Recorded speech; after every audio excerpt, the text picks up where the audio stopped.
All right, let's continue talking about breathers. Now here's the breather I just showed you.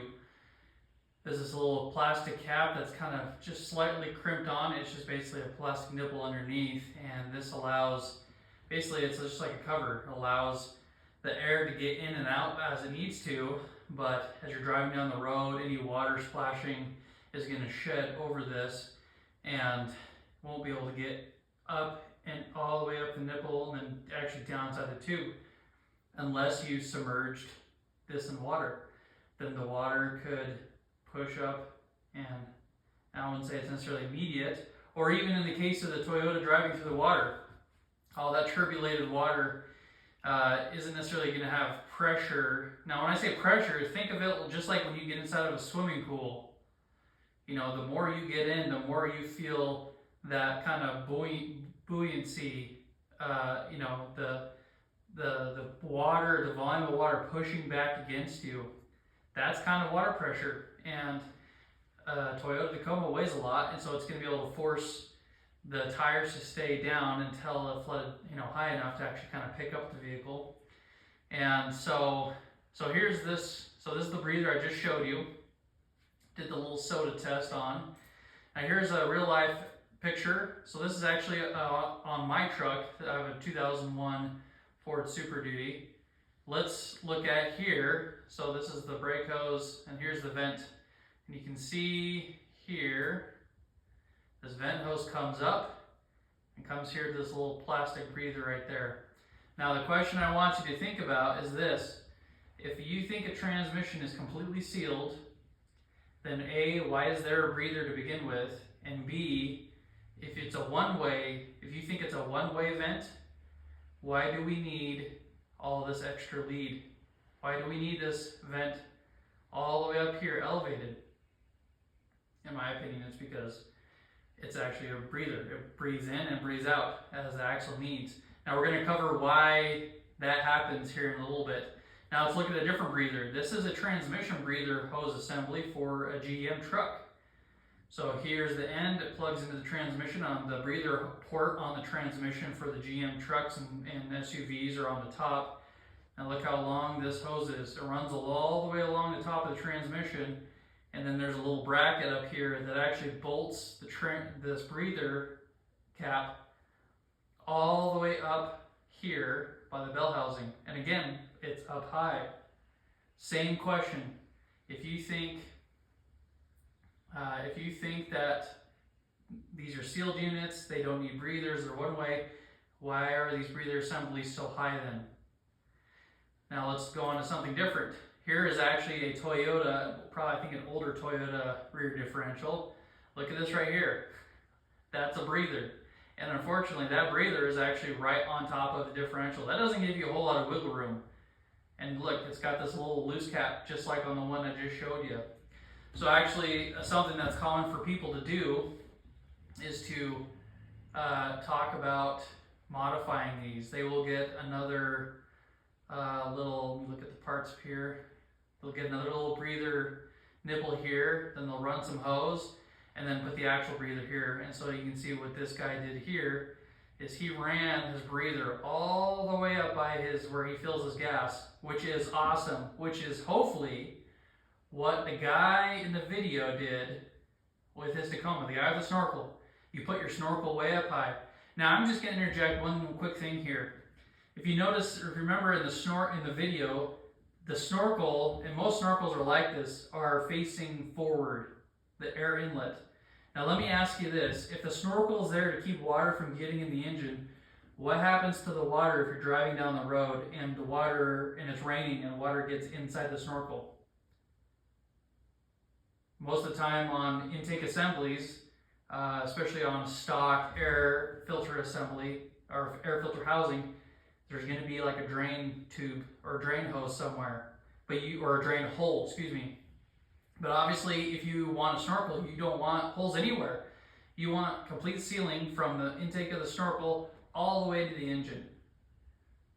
And so, thankfully, when I see some people, now obviously if you're off-roading and doing water crossings in really, really dry areas like maybe Australia or the high deserts, that's okay. But I always like seeing when people have snorkels either facing off to the side or facing backwards.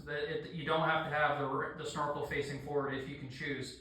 The engine can draw in the air just fine if the snorkel is facing backwards. It's not going to create like a vacuum suction and deprive you of power. Maybe there's a little power boost by having air somewhat rammed into the intake. But anyway, so let's look at this cross section of this differential. Back to the reason why these differentials and transfer cases and transmissions need to breathe. So here's our axle tubing, and up here somewhere, that might be it right there. I don't know if that's the breather. Here's your axle tube. Now here's your axle shaft. Here's your wheel bearing. Here's your wheel seal. And so here's a better picture of a wheel seal. So this outer portion seals against the axle housing.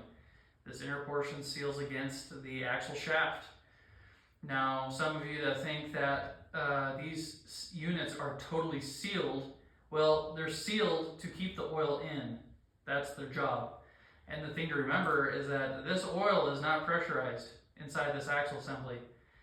This axle assembly is also not completely full. There's dead airspace inside, and that's usually why we need breathers, is because when things get hot and there's air involved, that creates expansion and pressure. So we want that pressure to breathe off, and then also that air to get sucked back in as it cools off. But generally, all differentials are filled about this halfway mark, so oil can cover the ring and pinion, as well as make its way down the axle shaft and lubricate this wheel bearing. So the thing to keep in mind is if you go romping around, now again, I'm going to say this, in the video, there's not as much, I would say there's really not a whole lot of danger in traveling through water like the truck was, as long as you keep moving, and as long as you keep moving at the right pace. A proper water crossing will be nice and gradual, and then what the front of the vehicle can actually do is create almost like a water wall. And what that does is, in fact, actually, let me look it up real fast.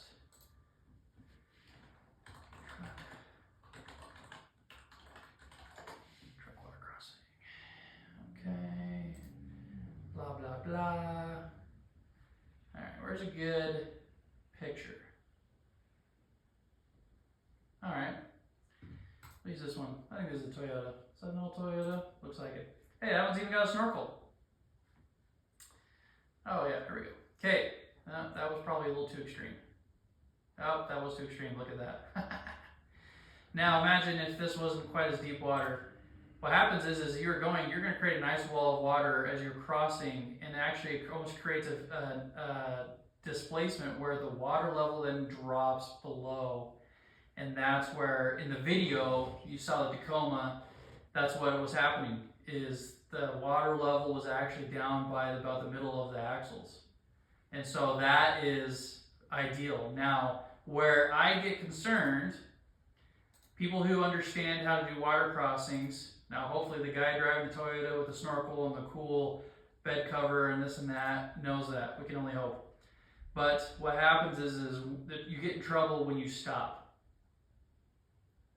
Because when you stop, all that water is going to then push in around and settle all around all these components, let alone we haven't even talked about electrical components underneath, like connectors, some modules. Just the same principle, we have a large body of water that now is creating some pressure on these components. Now, usually the differential cover seal is pretty good, but the pinion seal and these axle seals, remember, it's not pressurized oil. It's only sealing well enough against the axle shaft to keep the oil in, the oil from splashing around. It needs to keep that in. When you submerge something in water, that water is going to press. Now, water is thinner than or heavier than oil, so if water, the other problem you run into is if water were to get in here, it's immediately, let's say it got in these seals, past the seal, right here by the wheel bearing, it's immediately going to displace the oil and sit at the bottom of this cavity right here in this section of the axle tube. So then what happens is then you have water just sitting at the bottom. Now as these bearings spin around, it's gonna spin around that oil, just like trying to mix vinegar and oil. And then over time, it's gonna emulsify and it's gonna look like pudding.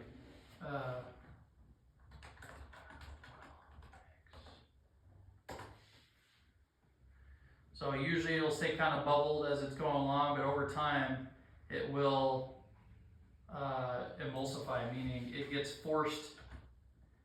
Oh crap. Oh, there you go. Emulsion. It gets real milky. Look at this. See how it gets all milky and funky. So ideally it separates, but then back to this picture, if water got in here, it's going to sit at the bottom and it's going to get flung around once you start driving. And that water is going to ride against these roller bearings, and that's where you get problems. Some manufacturers, somebody commented, kudos to you for commenting, some manufacturers say you need to service the differential or the transfer case if you submerge it in water. Now somebody did say, well, what about boats? You know, you're backing your boat in. I wager that when most vehicles, when they back their boat in the water level is only coming up to maybe halfway up the axle. And I don't think that's enough to actually create enough water pressure to force its way in. Let alone if, you know, as long as your axle breather is not sitting on top of your axle housing. So those are just some follow-up comments about the video. And again, I want to state this again. My final comment, I'm sorry this is a little bit of a longer video.